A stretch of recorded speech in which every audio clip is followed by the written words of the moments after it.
যখনই কোনো গাছের চারা রোপণ করি তখন সবার আগে পরীক্ষা করে দেখি যে যেখানে আমরা চারা রোপণ করতে চলেছি সেখানকার মাটি আদৌ উর্বর কি না, সেই মাটি সেই চারাকে বাড়তে সাহায্য করবে কিনা।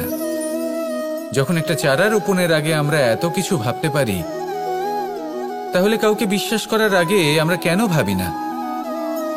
জীবনে কখনো এই বিশ্বাসরূপী চারা কোথাও রোপণ করার আগে বোঝার চেষ্টা করুন যে যার উপর আপনি বিশ্বাস করতে চলেছেন সে কি আদৌ আপনার বিশ্বাসের যোগ্য কি না। ভেবে দেখুন সেই ব্যক্তি ভবিষ্যতে গিয়ে আপনার বিশ্বাস ভাঙতে পারে কি না। এটাও ভেবে দেখুন যে যাকে আপনি বিশ্বাস করতে চলেছেন তাকে আপনি বিশ্বাস করলে নিজের জীবনের উদ্দেশ্যে আপনি অগ্রসর হতে পারবেন কি না।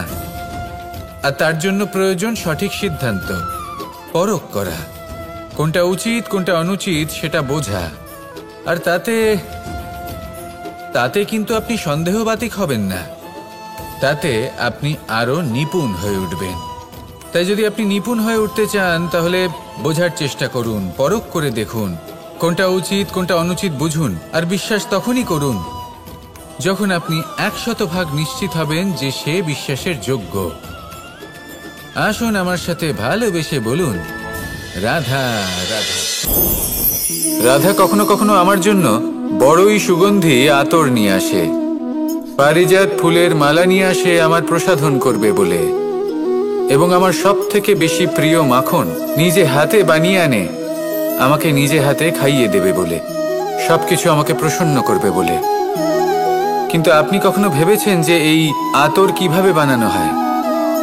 সহস্র ফুলের পাপড়ি একসাথে পিষে নিতে হয়, তারপরে তার থেকে যে রস নিঃসৃত হয় সেই রস দ্বারাই আতর তৈরি হয়। অনেক সংখ্যক ফুলকে অসীম যন্ত্রণা ভোগ করতে হয়, তবে তারা আমার প্রসাধন সামগ্রী হয়ে উঠতে পারে। দুধ থেকে মাখন তৈরি করার জন্য কতটা পরিমাণ মন্থন সহ্য করতে হয় সেটা আপনি জানেন। ঠিক সেই রকমই হলো আমাদের জীবনও। বিপদও আসে, কঠিন পরিস্থিতিও আসে, এর সম্মুখীন হতে শিখুন। মনে রাখবেন আপনি হলেন সেই দুধ যাকে মন্থন সহ্য করতে হবে মাখন হয়ে ওঠার জন্য। মনে রাখবেন আপনি হলেন সেই ফুলের মতন যাদের পিষ্ট হতে হবে সুগন্ধি আতর হয়ে ওঠার জন্য, যাকে এই সংসার পছন্দ করে। কখনো কখনো জীবনে আপনার সাথে খারাপ শুধুমাত্র এই কারণে ঘটে যাতে আপনার শ্রেষ্ঠ রূপ এই সংসারের সামনে আসতে পারে। শুধুমাত্র কঠিন পরিস্থিতি এবং বিপদকে একটা সুযোগ হিসেবে দেখার চেষ্টা করুন। আপনার জন্য এই সংসার বদলে যাবে, সংসারকে দেখার দৃষ্টিভঙ্গি পাল্টে যাবে, আপনার ভাগ্য পাল্টে যাবে, আর এই মন প্রসন্ন হয়ে বলবে রাধা রাধা।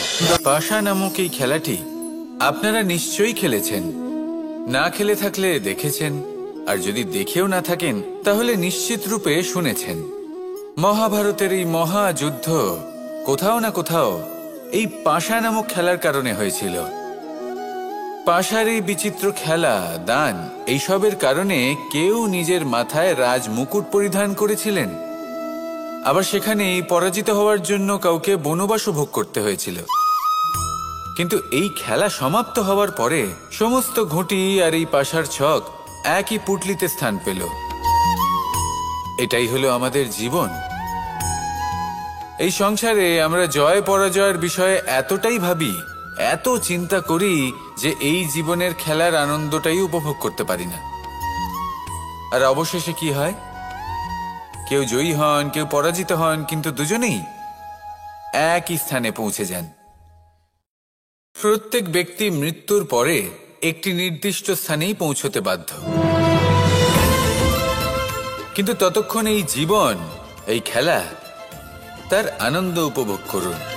এই সংসারে সেই ব্যক্তি শ্রেষ্ঠ স্থানে পৌঁছতে পেরেছেন যিনি এই সংসারকে প্রকাশ প্রদান করেছেন, যিনি কখনো জয় পরাজয় এ বিষয়ে ভাবেননি, শুধু এই জীবনের খেলার আনন্দ উপভোগ করেছেন। এটাই আপনিও করুন আর আমার সাথে ভালোবেসে বলুন রাধা রাধা। এই জীবনে তিনটি গুরুত্বপূর্ণ শব্দ আছে যা বোঝা আমাদের কাছে খুব গুরুত্বপূর্ণ, এবং এই তিনটি শব্দের নিজস্ব অর্থ আছে। প্রথম হলো সঙ্গবদ্ধতা, অর্থাৎ একসাথে মিলে কাজ করতে হবে, একসাথে মিলে পরিশ্রম করতে হবে, সামনে এগোতে হবে। এরকম করতে পারলে আপনার শক্তি বৃদ্ধি পাবে, আপনার ক্ষমতা বৃদ্ধি পাবে, আপনি এগোতে পারবেন এবং অনেক দূরে যেতে পারবেন। দ্বিতীয় হলো আত্মবিশ্বাস। হেরে যাওয়া বস্তুও আবার জিতে নিতে পারবেন। যদি আপনার নিজের আত্মবিশ্বাস থাকে তাহলে আপনি কখনো পরাজিত হবেন না। এবং তৃতীয় হলো অহংকার। জয়লাভ করার পরেও কিন্তু এটা আপনাকে পরাজিত করতে পারে। সেই জন্য জীবনে সঙ্গবদ্ধ হন, আত্মবিশ্বাস রাখুন, কিন্তু কখনোই অহংকার করবেন না। এই অহংকার আপনার থেকে সব কিছু কেড়ে নিতে পারে। এই অহংকারের জন্যই মথুরাপতি কংস নিজের পতনের দিকে অগ্রসর হয়েছিলেন। এই অহংকারকে ত্যাগ করুন আর আমার সাথে ভালোবেসে বলুন, রাধা রাধা। এই সংসারে সব থেকে বেশি কঠিন কাজ কোনটা? কেউ বলবেন যুদ্ধ করা, কেউ বলবেন ধন অর্জন করা, আবার কেউ বলবেন জ্ঞান অর্জন করা সব থেকে বেশি কঠিন। এবার প্রত্যেক ব্যক্তির নিজস্ব অভিজ্ঞতা আছে আর সেই অনুসারে তার নিজস্ব একটা উত্তর আছে। সাধারণভাবে দেখতে গেলে এই সংসারে সব থেকে কঠিন হলো তপস্যা করা, অর্থাৎ সব কিছু ত্যাগ করে তপস্যায় নিজেকে বিলীন করে দেওয়া। এবার এর থেকে বেশি কঠিন এই সংসারে আর কি বা হতে পারে? এই সংসারে, এই সমাজে, নিজের পরিবারের মধ্যে থেকেও ধৈর্য ধরে সামনে অগ্রসর হওয়া, এটা হলো সব থেকে কঠিন কাজ। কারণ যখন আপনি তপস্যা করেন তখন সেখানে আপনার ধৈর্য ভাঙার মতো কেউ থাকেন না, না কোনো বন্ধু, না কোনো আত্মীয়, না কোনো শত্রু, কেউ না। কিন্তু যখন আপনি এই সমাজে, এই পরিবারে থাকেন, কোনো না কোনো ব্যক্তি এসে আপনার ধৈর্যের বাঁধ ভেঙে দেওয়ার ক্ষমতা রাখেন। তারা আপনার ধৈর্যের বাঁধ ভেঙে দেয়, আর কখনো কখনো তারা অনিচ্ছাকৃতভাবেই সেটা করে থাকেন। কারণ তাদের মানসিকতা আপনার থেকে আলাদা, তাদের কর্ম আপনার থেকে আলাদা, তাদের দৃষ্টিভঙ্গি আপনার থেকে আলাদা, জীবন যাপন আপনার থেকে আলাদা। সেক্ষেত্রে আপনি ধৈর্যচ্যুত হন, প্রসন্নতা আপনার থেকে ছিনিয়ে নেওয়া হয়। সেই জন্য এই সংসারে, এই পরিবারের থেকেও ধৈর্য ধরে সামনে অগ্রসর হওয়া কোনো পর্বতের শিখরে গিয়ে তপস্যা করার থেকেও অনেক বেশি কঠিন। আর যে ব্যক্তি এই সমাজেই, এই পরিবারে, সেই সকল মানুষের মধ্যে থেকে গিয়েও ধৈর্য ধরে অগ্রসর হতে থাকেন, যারা এই কাজটা শিখে নিতে পারেন, তারাই কিন্তু জীবনে আনন্দ লাভ করতে পারেন। এই ধৈর্যই শেষে আপনার জীবনে প্রসন্নতা বহন করে আনবে। তাই ধৈর্য ধরে জীবনের পথে অগ্রসর হন আর আমার সাথে ভালোবেসে বলুন, রাধা রাধা। প্রত্যেক মানুষ নিজের জীবনে দুঃখ অনুভব করেন। প্রত্যেকের দুঃখ আলাদা হতে পারে। কারোর মনে এই দুঃখ থাকে যে সে তার বাবা মায়ের সব ইচ্ছে পূরণ করতে পারেননি। কেউ এটা ভেবে দুঃখ পান যে সে চিরকাল সদাচার করেছেন, সৎকর্ম করেছেন, কিন্তু তাও তাকে দুরাচারী বলে মনে করা হয়।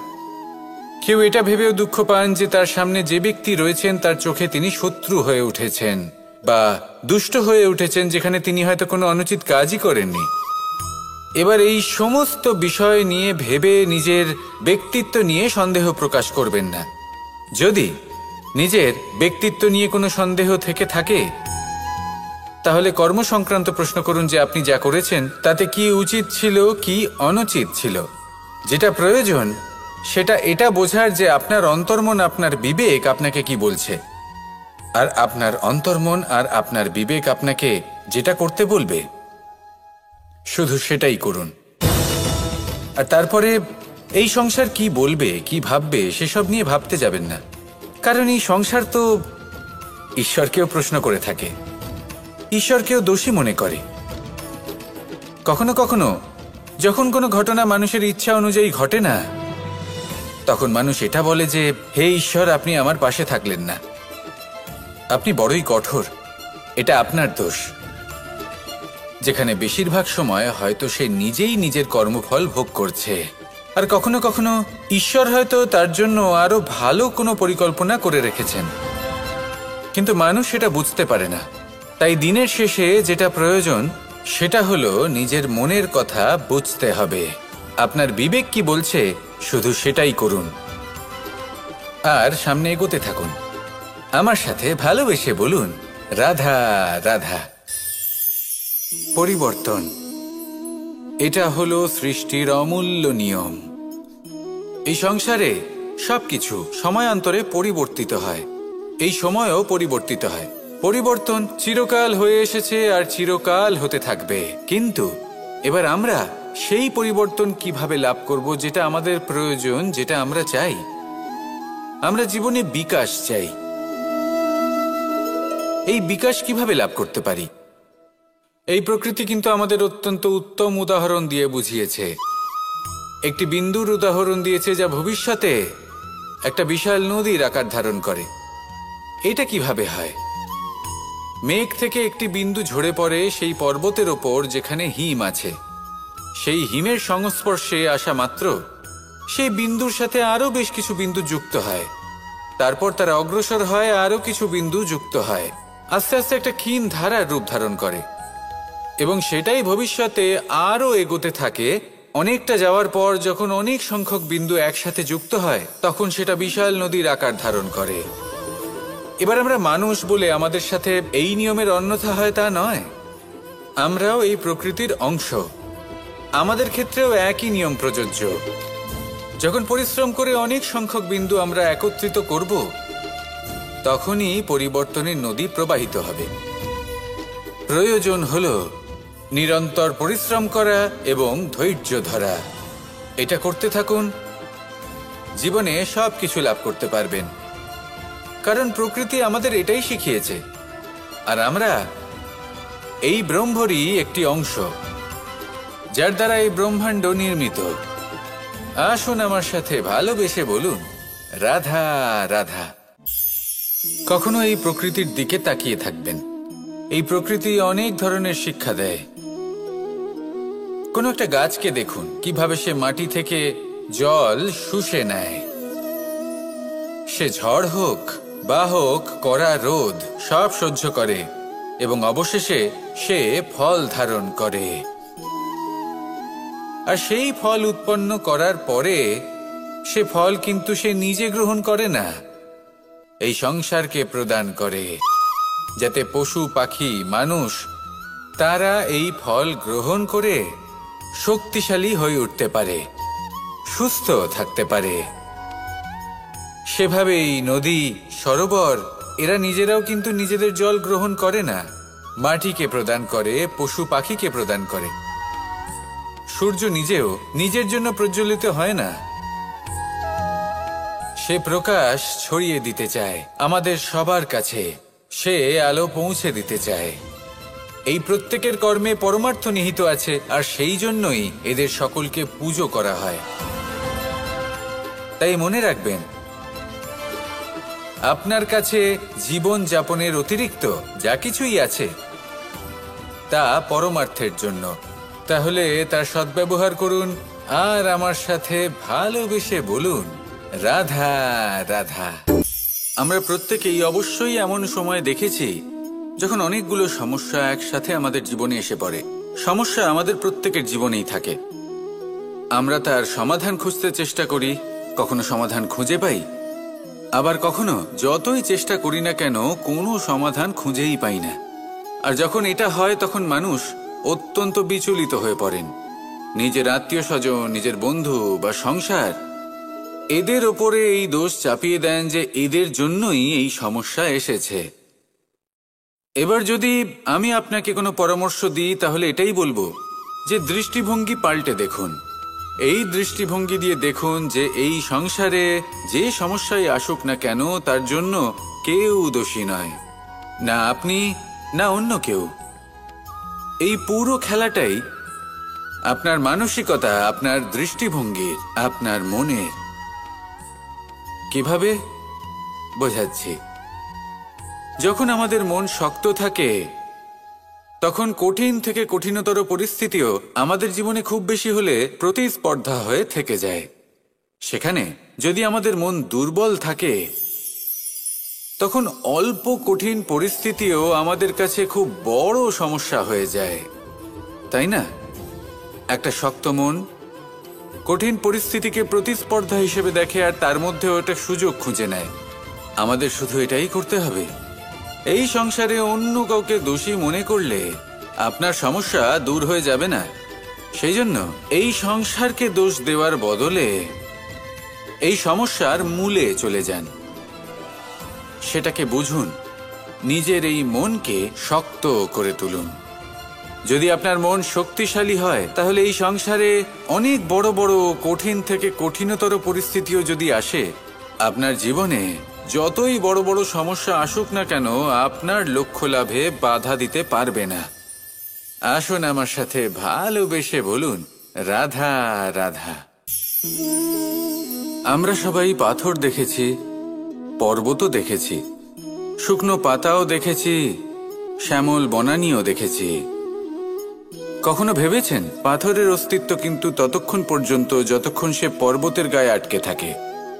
যখন সেই পর্বত থেকে সেই পাথর ভিন্ন হয়ে যায় ও নিজের অস্তিত্ব হারিয়ে ফেলে। আস্তে আস্তে কখনো পাথর কেটে বা কখনো পিষ্ট হয়ে সেই পাথর আস্তে আস্তে মাটিতে পরিণত হয় এবং পূর্ণরূপে নিজের অস্তিত্ব হারিয়ে ফেলে। এটাই পাতার সাথেও হয়। এই পাতা যতক্ষণ গাছের ডালের সাথে যুক্ত ততক্ষণ তার অস্তিত্ব থাকে।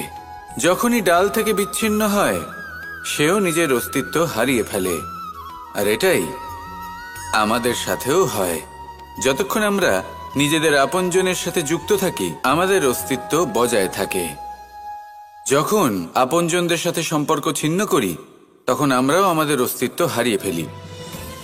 এবার এই সংসারের প্রত্যেক ব্যক্তি স্বতন্ত্র থাকতে চান, আর অনেক ব্যক্তি স্বতন্ত্র থাকবেন বলে আপনজনদের দূরে করে দেন আর তাদের সাথে এই সম্পর্ক ছিন্ন করেন।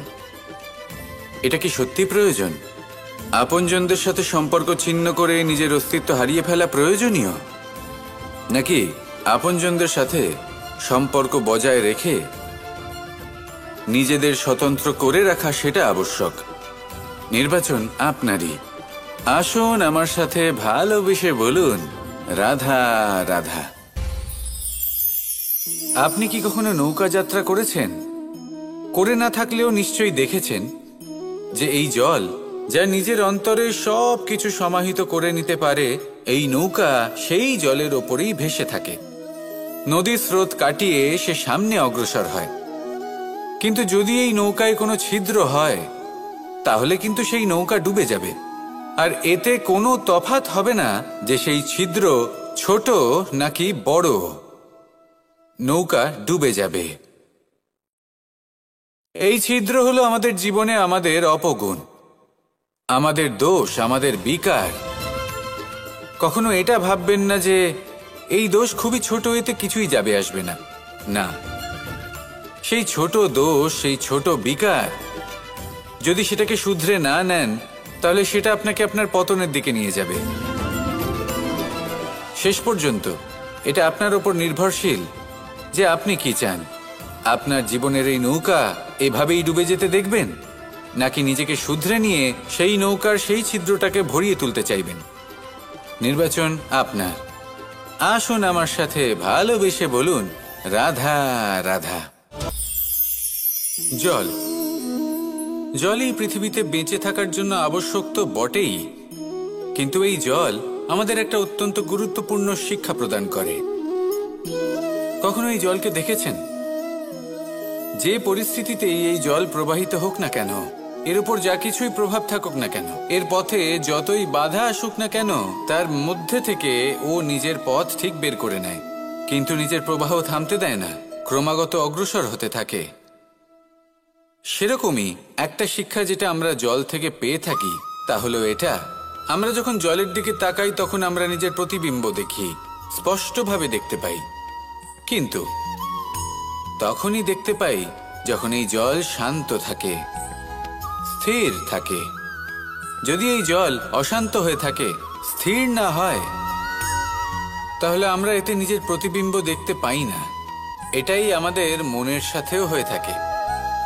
যখনই জীবনে কোনো সংকট আসে, যদি আমরা শান্ত মনে, স্থির মনে সিদ্ধান্ত নিই, তাহলে সেটা এমন একটা শীতল সিদ্ধান্ত হবে যেটা আমাদের ভবিষ্যৎকে একটা শ্রেষ্ঠ স্থানে নিয়ে যাবে। যদি এই মন অশান্ত হয়, বিচলিত হয়, পীড়িত হয়, দুঃখিত হয়ে থাকে, রুষ্ট হয়ে থাকে, তাহলে অনেক সময় আমরা এমন সিদ্ধান্ত নিই যেটা আমাদের জন্য অনুচিত প্রমাণিত হয়। যখন আপনি ক্রুদ্ধ ছিলেন বা দুঃখের বশে ছিলেন, তখন অনেক সময় হয়তো এমন সিদ্ধান্ত নিয়েছেন যেটার জন্য ভবিষ্যতে আপনি অনুশোচনা করেছেন।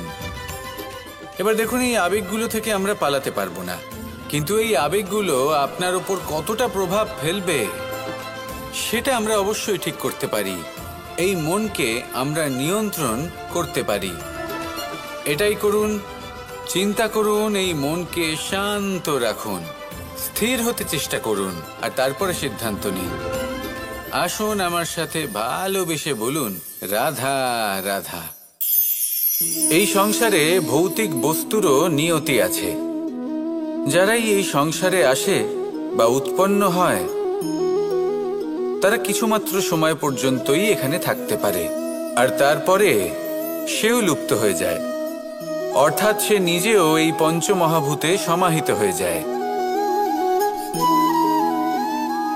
আমাদের সাথেও ঠিক এটাই হয়। সেই জন্যই ঈশ্বর দ্বারা প্রদত্ত এই উপহারের বিষয়ে ভাবুন, এই জীবনের বিষয়ে ভাবুন। ঠিক যেমন বিশ্বাস ভঙ্গ হলে কোনো ব্যক্তি আমাদের কাছে অপরিচিত হয়ে যান, ঠিক সেরকমই শেষ নিঃশ্বাস ত্যাগের পর এই শরীরও আমাদের কাছে পরই হয়ে যায়। তাই এই শরীর থাকাকালীন শ্রেষ্ঠভাবে একে সদ্ব্যবহার করুন, এই জীবনে শ্রেষ্ঠ কর্ম করুন, আর এই জীবনকে শ্রেষ্ঠভাবে যাপন করার জন্য কিছু কথা বোঝা প্রয়োজনীয়। যদি আপনি কারোর প্রশংসা করেন, তাহলে পূর্ণ হৃদয় দিয়ে করুন। যদি আপনি হস্তক্ষেপ করে থাকেন, তাহলে মস্তিষ্ক দ্বারা করুন। যদি আপনি সমীক্ষা করেন, তাহলে বিবেক দ্বারা করুন। যদি আপনি ধন অর্জন করতে চান, তাহলে নীতি অনুসারে চলুন। যদি জীবনযাপন করতে চান, তাহলে রীতি মেনে করুন। আর যদি ঈশ্বরের ভজন করতে চান, তাহলে ভক্তিভাব নিয়ে করুন। শুধু এই কথা মনে রাখবেন যে আপনার এই জীবন কিন্তু অনিশ্চিত কাল পর্যন্তই আছে। কতক্ষণ আছে সেটা কেউ জানে না। তাই কিছু মুহূর্ত যেটা যাপন করতে আমরা এখানে এসেছি, সেখানে ক্রোধ, অহংকার, ঈর্ষা, এইসব আবেগের কি গুরুত্ব বলুন তো? এগুলো ত্যাগ করুন। মানুষকে ক্ষমা করতে শিখুন, আস্তে আস্তে বিশ্বাস করতে শিখুন। এই সংসারে নিঃস্বার্থভাবে প্রেম করতে শিখুন, আর সবার মধ্যে আনন্দ বিতরণ করুন। তাই এই সব গুণ যদি আপনি আত্মসাৎ করতে পারেন, তাহলে আপনার জীবনে শুধু আনন্দ এবং আনন্দই বিরাজমান হবে। আসুন আমার সাথে ভালোবেসে বলুন, রাধা রাধা। এবার কখনো কখনো জীবনে আমাদের মনে হয় যে চতুর্দিকে শুধুমাত্র অন্ধকারই হয়ে আছে। প্রত্যেকেরই তা কখনো মনে হয়। আর তখনই আমাদের নিরাশ হলে চলবে না, আমাদের দুঃখী হলে চলবে না। সেই সময় আমাদের খুঁজতে হবে নিজেদের আশেপাশে, চতুর্দিকে, আর কোথাও না কোথাও আমরা প্রকাশ অবশ্যই দেখতে পাব, আশার একটা কিরণ অবশ্যই দেখতে পাব। কেউ এমন একটা কর্ম করেন যেটা দেখে আমরা প্রেরিত হয়ে যাই, আর এমন কোনো কর্ম যদি আপনারা করেন, তাহলে সেই কর্ম আপনার মনকে প্রসন্ন ভাব, আনন্দ এবং ভালোবাসা দ্বারা ভরিয়ে তুলবে। আপনার অন্তরের সেই অন্ধকারের অন্ত করবে, দুঃখেরও অন্ত করবে। আর এই মন প্রসন্ন ভাব নিয়ে বলবে, রাধা রাধা। যদি কোনো সিংহ বানরের মতো গাছে চড়তে চেষ্টা করে, তাহলে কি হবে? একটা মাছ যদি মাটিতে হাঁটতে চেষ্টা করে, তাহলে কি হবে? তারা বিফলই হবে। কিন্তু এরকম কেন হয়? তার কারণ হলো প্রকৃতির রচনা কিছুটা এরকম। এখানে প্রত্যেকটি ব্যক্তিকে, প্রত্যেকটি প্রাণীকে আলাদা আলাদা গুণের অধিকারী করা হয়েছে, এবং সকলকে একটা সীমাও প্রদান করা হয়েছে। এবার এই যে বৃক্ষ, পশু, পাখি, এদের মধ্যে সেই ক্ষমতাই নেই যে এরা নিজেদের যাচাই করতে পারবে, নিজেদের সীমাগুলো বুঝতে পারবে, নিজেদের সদ্গুণগুলো চিনতে পারবে, এরা সেটা করতে পারবে না। কিন্তু মানুষ তো আলাদা। মানুষের কাছে সেই বিশেষ শক্তি আছে যে তারা পূর্ণরূপে নিজেদের যাচাই করতে পারবে, নিজেকে পূর্ণরূপে বুঝতে পারবে, নিজের দোষ, নিজের অপগুণ, নিজের সদ্গুণ, নিজেদের সীমাগুলো তারা বুঝতে পারবে। আর এটা অত্যন্ত গুরুত্বপূর্ণ। কথায় আছে যে যদি সাফল্য লাভ করতে হয় তাহলে নিজেকে যাচাই করে নিতে হবে। তাই নিজেকে যাচাই করুন, নিজের সাথে পরিচিত হয়ে যান এবং জীবনে কর্ম করতে থাকুন। সাফল্যের শিখরে অবশ্যই পৌঁছে যাবেন।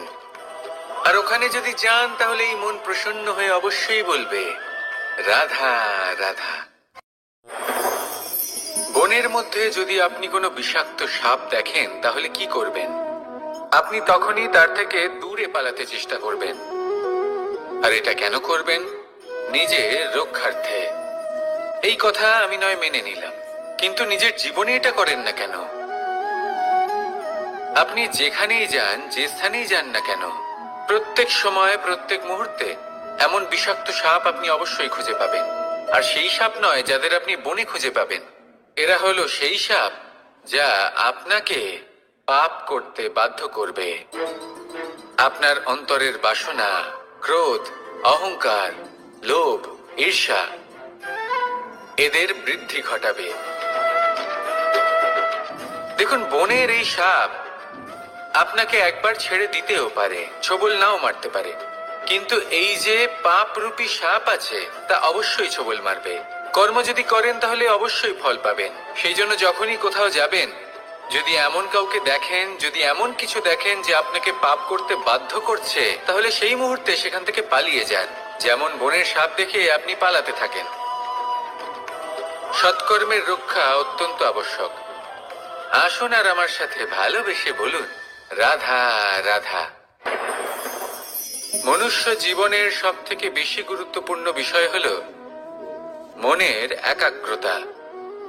এই সংসারের যে কটি মহান কার্য সম্পাদন হয়েছে তা হল মনের এই একাগ্রতার একমাত্র ফল। আপনি অবশ্যই দেখে থাকবেন, অনেক ছোট বড় নদী যা বয়ে চলে তাদের সামনে একটা বাঁধ নির্মাণ করা হয় সেই সব নদীর জল সঞ্চয় করতে। বাঁধ হয়ে গেলে প্রয়োজন মতো বা মনের ইচ্ছে মতো তাকে ব্যবহার করা সম্ভব। এবার এটাই আমাদের মনের সাথেও সম্ভব।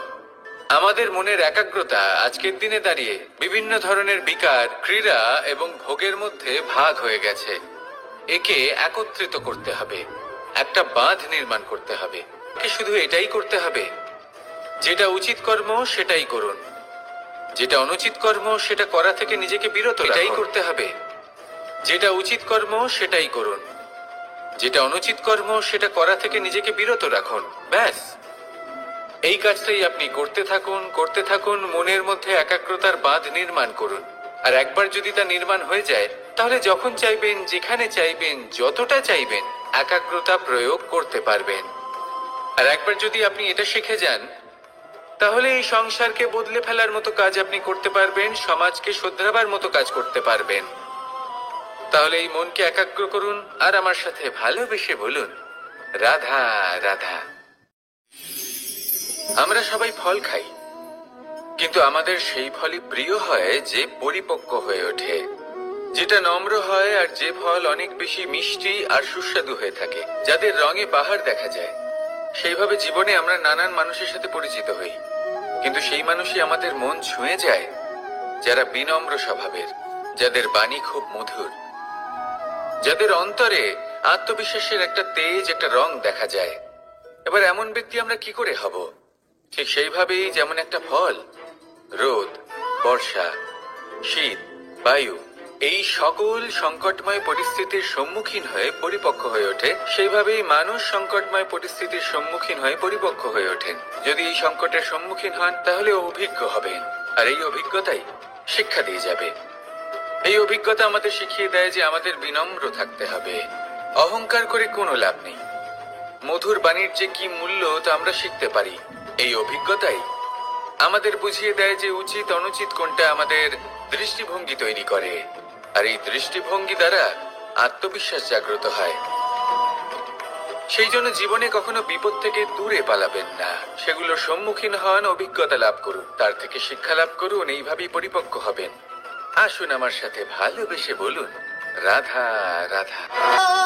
ধন সঞ্চয় করা সম্ভব, আর সেই জন্য ধন সব থেকে বেশি মূল্যবান সম্পত্তি নয়।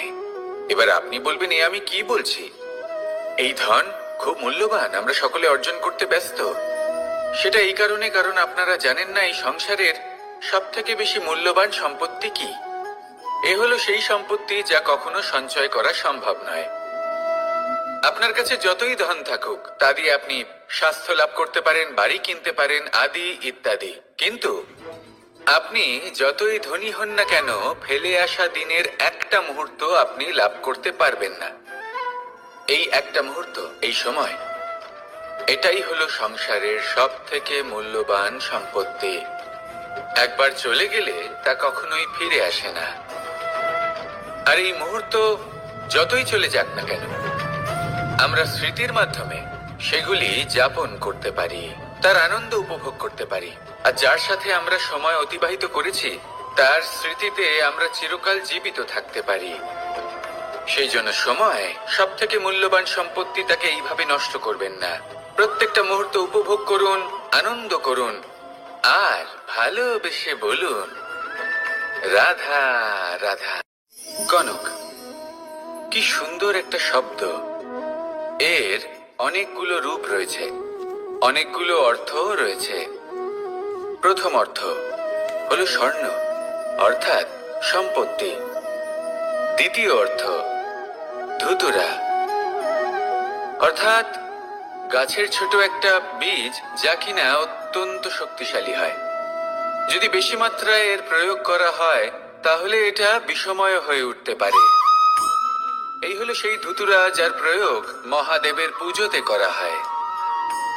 এবার প্রশ্ন হলো এটাই যে, এই স্বর্ণ এবং এই ধুতুরার মধ্যে মিল কি রয়েছে?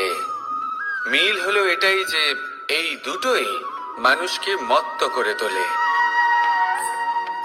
ধুতুরা মানুষকে তখন মত্ত করে যখন তাকে সেবন করা হয়, কিন্তু স্বর্ণ, ধন, সম্পত্তি, মানুষ এটা যতটাই অর্জন করে নেয় সেটাই যথেষ্ট। এই স্বর্ণ মানুষের ভাবনা চিন্তা করার ক্ষমতাকে বশ করে ফেলে। মানুষ সম্পত্তির লোভে মত্ত হয়ে ওঠে, কারণ যে যত চমৎকারী, যতটা অমূল্য হয়, তাকে সামলানো কিন্তু ততটাই কঠিন, তাই না? তাই মনে রাখবেন, ধন, স্বর্ণ, সম্পত্তি, এগুলো ধুতুরার থেকেও অনেক বেশি বিষাক্ত হতে পারে। তাই এর ওপর আত্মসংযমের একটা কবচ পরিয়ে রাখবেন এবং বিবেকের শক্তির সাথে এগুলো প্রয়োগ করুন, তবেই কল্যাণ হবে।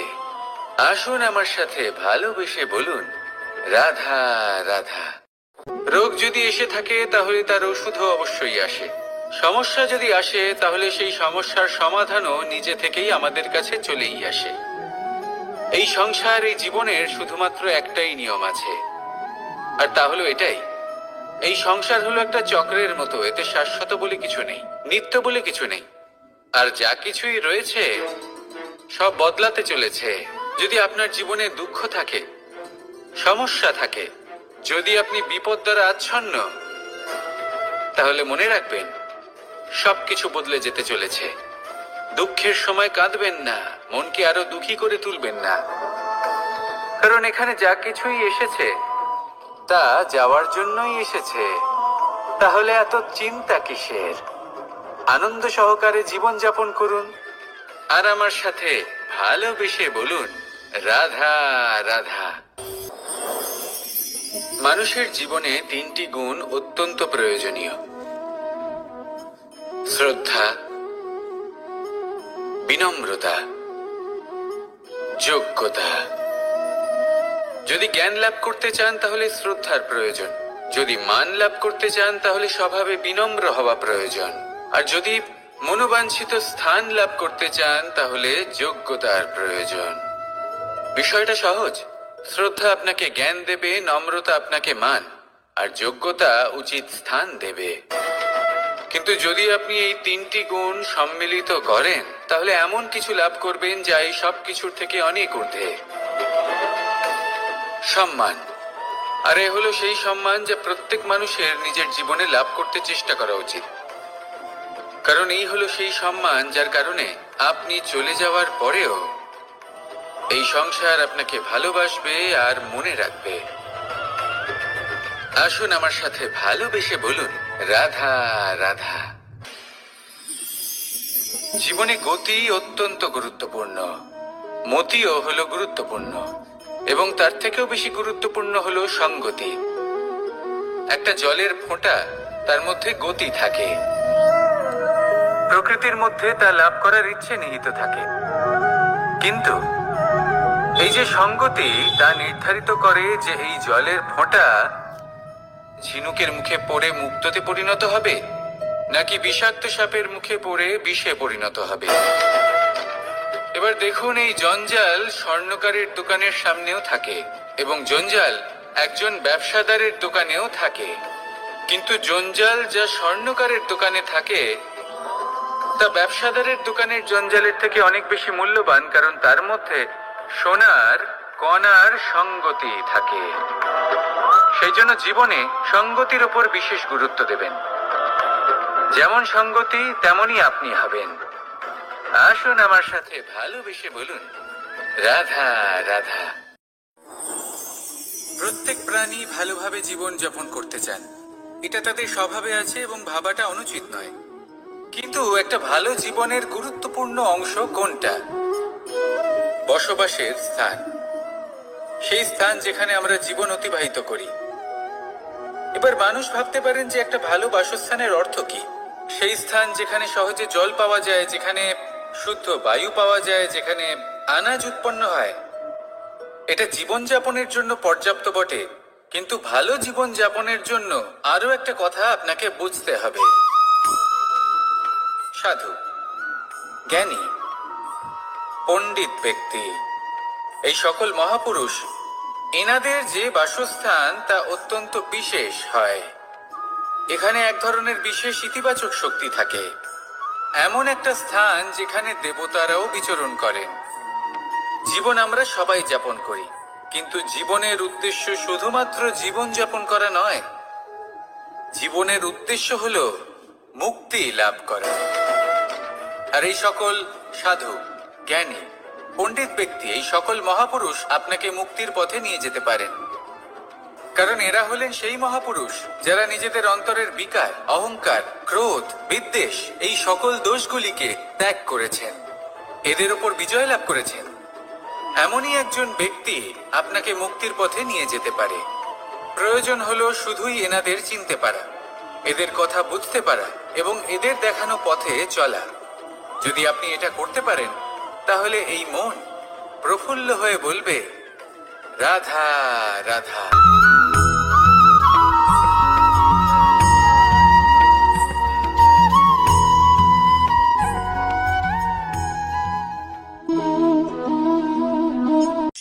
এই শুকনো পাতাটিকে দেখুন, নিষ্প্রাণ হয়ে পড়েছে। একটা গাছের ডালে ছিল, সেই গাছ ওর লালন পালন করত। যখন যখন বাতাস বইত, এই পাতায় কম্পন দেখা দিত, মনকে প্রফুল্ল করে তুলত। কোনো একদিন এই পাতা গাছের ডাল থেকে ঝরে পড়ে গেল। নিঃসন্দেহে ও নিজের স্বাধীনতা পেল, কিন্তু আস্তে আস্তে শুকিয়ে গেল, নিষ্প্রাণ হয়ে গেল। দেখুন, আমি এই কথা বলছি না যে স্বাধীনতা অনুচিত, কখনোই না, কিন্তু যে কোনো পরিস্থিতিতে স্বাধীন হতে চাওয়া এটা নিশ্চিত রূপে অনুচিত। আমরা যদি আমাদের জীবনে পরিবারের গুরুত্ব ভেবে দেখি, তাহলে এই পরিবারে যতই মতভেদ থাকুক না কেন, যতই মনোমালিন্য থাকুক না কেন, যতই বিবাদ থাকুক না কেন, এই সব মিটিয়ে নেওয়া অত্যন্ত প্রয়োজনীয়। সেই সবকিছু সমাপ্ত করা অত্যন্ত প্রয়োজনীয়। কখনো এই পরিবারকে ভাঙতে দেবেন না, কখনো এই পরিবার থেকে দূরে চলে যাবেন না। এই পরিবার হলো আমাদের জীবনের একটা অমূল্য সম্পদ, অমূল্য এক আশ্রয়, যা এই সংসারে হয়তো কোথাও আপনি পাবেন না। তাই একে আগলে রাখুন। পরিবার সেই গাছ আসুন আমার সাথে ভালোবেসে বলুন, আর সেই গাছ। আসুন আমার সাথে ভালোবেসে বলুন, রাধা রাধা। অনেক সময় আমরা জীবনে অনেক মানুষকে এমন বলতে শুনে থাকি যে আমি অসফল হয়েছি কারণ আমার সময় ভালো যাচ্ছিল না। আমি এই জিনিসটা লাভ করতে চাইছিলাম কিন্তু করতে পারলাম না কারণ আমার সময়টা ভালো যাচ্ছিল না। আমি আমার জীবনে ওই মহান কাজটা করতে চাইছিলাম কিন্তু করতে পারলাম না। কেন? কারণ আমার সময়টা ভালো যাচ্ছিল না। কিন্তু যে মুহূর্তে ভালো সময় আমার জীবনে আসবে আমি সব কিছু প্রাপ্ত করব। এমন প্রায় প্রত্যেকেই বলেন। আসুন একটা কথা বোঝা যাক। একজন মালিকে দেখুন, সে প্রত্যেক দিন গাছের সেবা করে, তাকে জল দেয়, তার যত্ন আত্তি করে। কেন? প্রত্যেক দিন সেই গাছ ফল দেয় না। সঠিক সময় এলে তবেই সেই গাছ ফল দেয়, কিন্তু প্রত্যেক দিন মালি তার সেবা করে, তাকে যত্ন করে। শুধুমাত্র তখন করে না যখন সেই গাছ ফল দিতে সক্ষম। আর যদি মালি গাছের যত্ন প্রতিদিন না করে তাহলে হয়তো সেই গাছ ফল দিতেই পারবে না। এটাই হলো আমাদের জন্য একটা শিক্ষা। যখন সময় আমাদের জন্য অপেক্ষা করে না তখন আপনি সময়ের জন্য কেন অপেক্ষা করছেন? ভালো সময়ের জন্য অপেক্ষা করবেন না। ভালো এবং শুভ কর্ম দ্বারা ভালো সময়কে নিজের কাছে টেনে আনুন।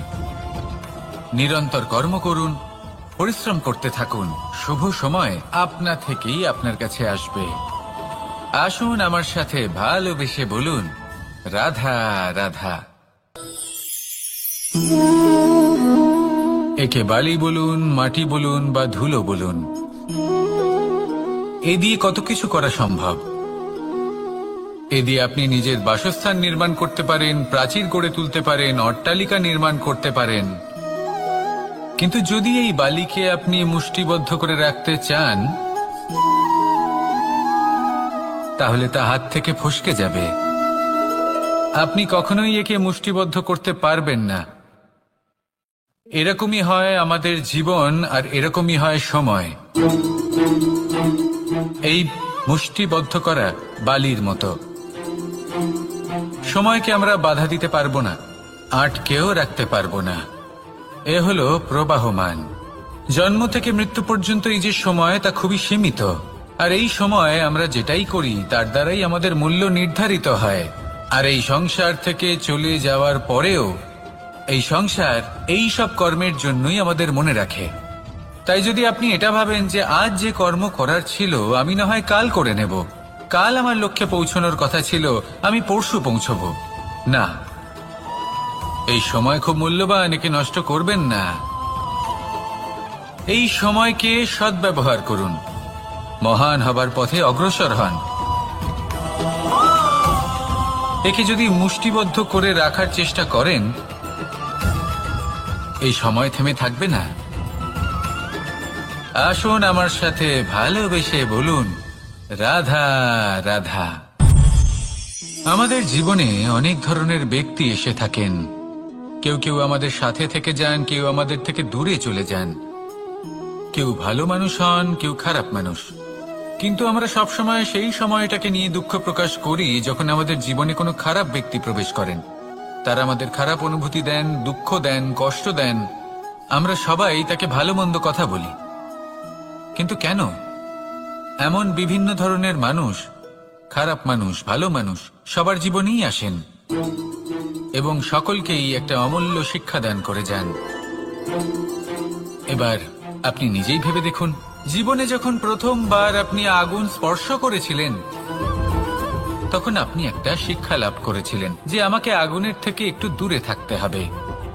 তারপর আস্তে আস্তে আপনি শিখলেন যে কিভাবে এই আগুনকে নিয়ন্ত্রণে রাখতে হবে। তারপর আপনি শিখলেন যে কিভাবে নিজের জীবনে তাকে প্রয়োগ করতে হবে, তা সে অন্ধকারে প্রকাশ লাভ করার জন্য হোক বা খাবার বানানোর জন্য। সেইভাবেই কোনো খারাপ ব্যক্তি যখন আপনার জীবনে আসে কোনো শিক্ষা দিয়ে যান, তার প্রতি কৃতজ্ঞ থাকুন। তার বিষয় খারাপ ভাবার বা খারাপ অনুভূতি নিয়ে থাকার কোনো প্রয়োজন নেই। সেই শিক্ষা লাভ করুন।